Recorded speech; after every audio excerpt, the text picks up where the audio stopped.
ನಮಸ್ಕಾರ ಸ್ನೇಹಿತರೆ. ಇಂದು ನಾನು ಹೇಳುತ್ತಿರುವುದು ಎಲ್ಲಿಂದನೂ ಕೇಳಿದ ಕಥೆಯಲ್ಲ. ನಾನು ಮತ್ತು ನನ್ನ ಹೆಂಡತಿ ಸ್ವತಃ ಅನುಭವಿಸಿದ ಒಂದು ಘಟನೆ. ಇದು ನಮ್ಮ ಜೀವನದಲ್ಲಿ ಮರೆಯಲಾಗದ ಒಂದು ರಾತ್ರಿಯಾಗಿದೆ.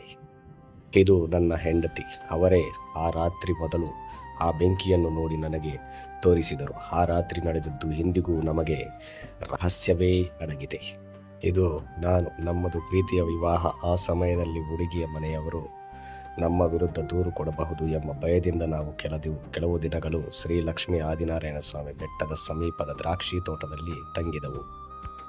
ಒಂದು ರಾತ್ರಿ ಸುಮಾರು 11 ಗಂಟೆ ಆಗಿತ್ತು.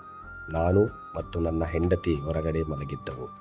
ಆಗ ನನ್ನ ಹೆಂಡತಿ ಇದ್ದಕ್ಕಿದ್ದಂತೆ ರೀ ಅಲ್ಲಿ ನೋಡಿ ಎಂದು ಕರೆದರು.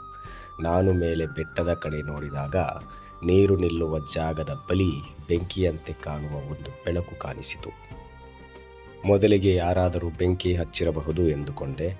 ಆದರೆ ಆಶ್ಚರ್ಯವೇನೆಂದರೆ ಆ ಬೆಳಕು ಒಂದೇ ಜಾಗದಲ್ಲಿ ಇರಲಿಲ್ಲ.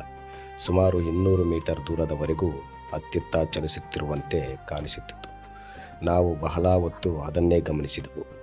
ಮರುದಿನ ಬೆಳಿಗ್ಗೆ ಕುತೂಹಲದಿಂದ ಆ ಜಾಗಕ್ಕೆ ಹೋಗಿ ನೋಡಿದೆವು. ಬೆಂಕಿ ಒತ್ತಿದರೆ ಬೂದಿ ಅಥವಾ ಸುಟ್ಟ ಗುರುತು ಇರಬೇಕು ಎಂದುಕೊಂಡೆವು. ಆದರೆ ಅಲ್ಲಿ ಯಾವುದೇ ಬೂದಿ ಇರಲಿಲ್ಲ, ಸುಟ್ಟ ಗುರುತುಗಳೂ ಕಾಣಲಿಲ್ಲ. ಆ ರಾತ್ರಿ ನಾವು ನೋಡಿದ್ದು ಏನು ಎಂಬುದು ಇಂದಿಗೂ ನಮಗೆ ತಿಳಿದಿಲ್ಲ.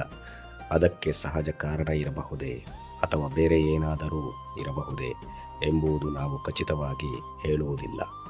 ಇದು ನಮ್ಮ ಜೀವನದಲ್ಲಿ ನಡೆದ ನೈಜ ಅನುಭವ.